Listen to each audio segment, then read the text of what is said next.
Hello, everyone. This is going to be a bit different. I'm going to try to speak in my normal speaking voice, and I kind of already feel like I'm going into the mystery monologue voice. So, let's get into it. Let's change it up. I started reading a book with my fiance, and we sit in bed and we read the book together. That's the first time that we've ever done that. If you've been watching my channel for long enough, you're gonna see this progression and you're going to hear a bunch of videos where I've just been reading a lot. And we bought two copies of the same book because obviously we're not going to sit there and read the same book. Like, she's not over my shoulder reading the same pages I'm reading. That would be awful because I am probably the slowest reader of all time, and that's still just a very funny picture to envision, two people reading the same book. But nonetheless, the book is called The Untethered Soul. Let me go get it so I don't have to edit it on the screen. One sec. Whoop. Here it is. You see it?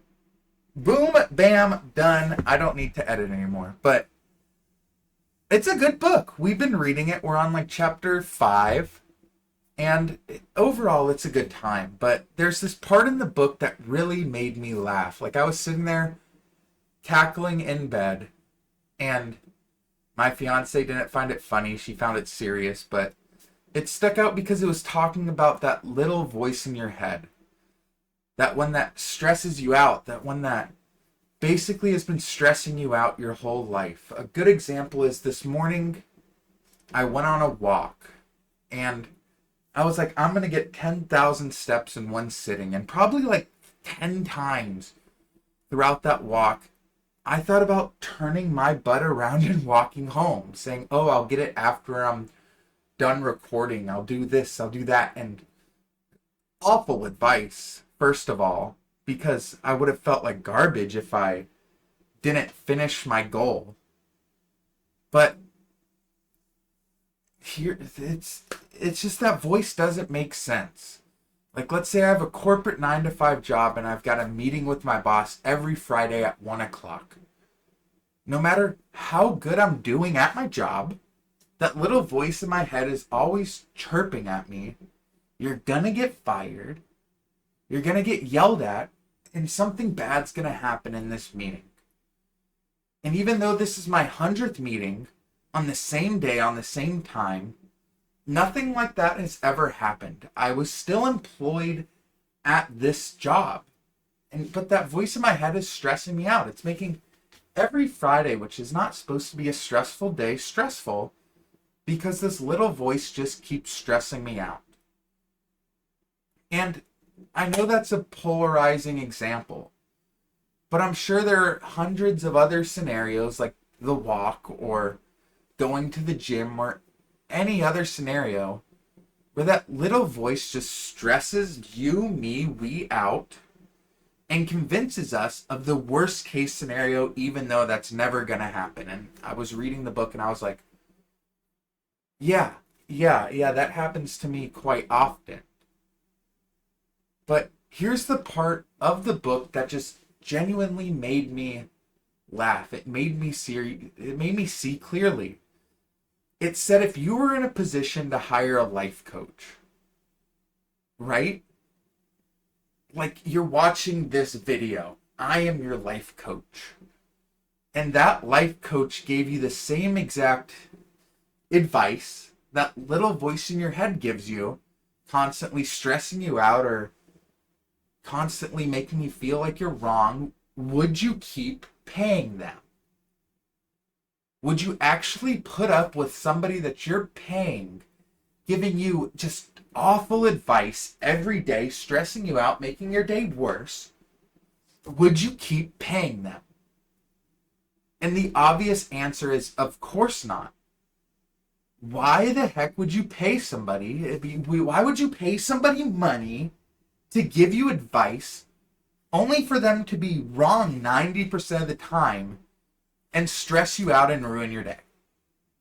And when I read that, I thought it was hilarious because it's the perfect metaphor of what is happening in my head most of the time. I think about scenarios in my head all the time. I think about make-believe fights. If I'm wearing a shirt and I think about if somebody makes fun of my shirt, I have the perfect rebuttal. Nobody's going to make fun of my shirt. I wear the same white shirt, button-up slacks every day to work. Nobody's going to make fun of it. But yet I still always think somebody's going to make fun of me. And it's weird. And I think that that is not too uncommon. Like every time I sit down to record, even now, my little voice kicks in. What if I fart while recording? You know, that would stink. What if I stumble over my words like I've done in this video? And what if the video flops? What if it gets 5 views? One from me and my 3 burner accounts, one from Eric, and one from my fiancée. What if that happens? And yeah, sometimes that stuff happens. It happens a lot, but guess what? I can just edit out any fart that I do while recording. I can edit out any stumbles if I want to be a little less disingenuous in my video style.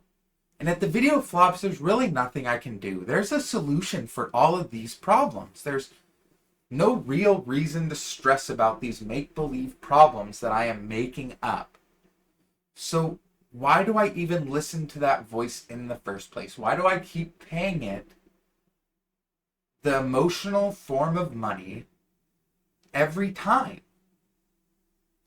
So I guess the point of this video, we're 7 minutes in and I'm getting to the point of it. I'm sorry. If you don't like it, let me know. But the point of this video is just me sharing a little snippet from this book that I read that's just really funny and also just painfully honest to think about. And it makes me want to ask you, do you have a little voice in your head that's constantly stressing you out, that's constantly pitching worst case scenarios, that's constantly putting you in make-believe scenarios where you're stressed out? Is it making a mountain out of a molehill every time something even slightly uncomfortable comes up? Every time you want to do something that you don't know what to do, you'll never know what to do, and stressing out about it doesn't help. Do you have that voice? And how often is that voice actually correct? I can only speak for me, and I can almost say that that voice is never correct. Sometimes it is. Sometimes a broken clock is correct 2 times a day. And that's what I'm asking. So if that voice is wrong the majority of the time, why do we keep listening to that voice? What is making us listen to that voice? Are we scared of making the wrong decision? Well, that's not really a valid excuse for me, because that voice is actively giving me the wrong decision. Why do we keep giving it space in our heads? Why do we keep doing that? If you think about your brain as the storage on your phone, why are we letting this big, what seems to be a limited language model, just spewing out random stuff that if it can't articulate it in fact, then it's going to make something up? Why do we keep letting that software just take up space in our brains, take up space on our metaphorical storage? And if it's some life coach that we're paying with energy to give us good advice, to keep our animal instincts afloat, why are we paying it in said energy? What is the point of listening to a voice or a person or anything that is constantly wrong and not even helping us? I don't know the answer. I have no clue of the answer to that question. I don't know. I'm hoping this book will teach me.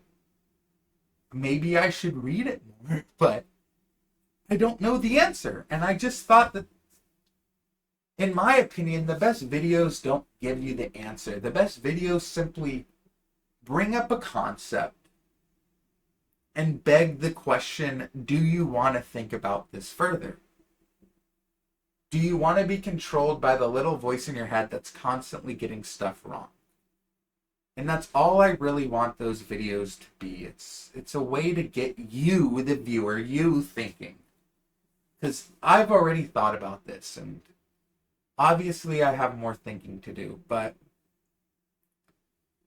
that's all I want to convey. There are a lot of new faces. I think one of my last videos got around 7 subscribers, and that's a big number for me. That is substantially large. 7 people. I don't talk to 7 new people a week. That's so cool. And to everybody who's new here, welcome. It's super cool. And I appreciate all of you. I think at this point we're at 539 subscribers. I always like to say that because when the video uploads and then I look back at how many subscribers I have now compared to when I recorded it, it's cool to see the number going up. So if you're contributing to that, thank you. And Eric, I didn't forget the finger guns. I'll catch you guys next time.